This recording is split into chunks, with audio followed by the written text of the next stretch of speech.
Zanjo Marudo engaged na. Sa gitna ng mga sunod-sunod na nangyayaring hiwalayan ngayon sa pagitan ng mga celebrity couple, nagkaroon ng pag-asa ang mga netizens na mapuputol na ang trend dahil sa pagsisiwalat ni Rhea Atayde sa engagement nila ni Zanjo Marudo. Isiniwalat mismo ni Rhea Atayde sa kanyang social media account ang masayang balita patungkol sa panibagong journey nila ni Zanjo Marudo bilang isang engaged couple. Hindi naman nagbigay ng anumang detalye si Rhea Atayde patungkol sa nangyaring engagement nila ni Zanjo Marudo. Tanging maikling mensahe lamang kung saan inihayag niyang handa siya makasama panghabang buhay si Zanjo Marudo kalakip ang larawan kung saan ibinida niya ang kanyang engagement ring.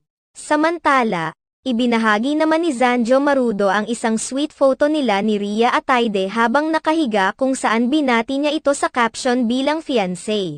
Kaagad namang bumuhos ang mga mensahe ng pagbati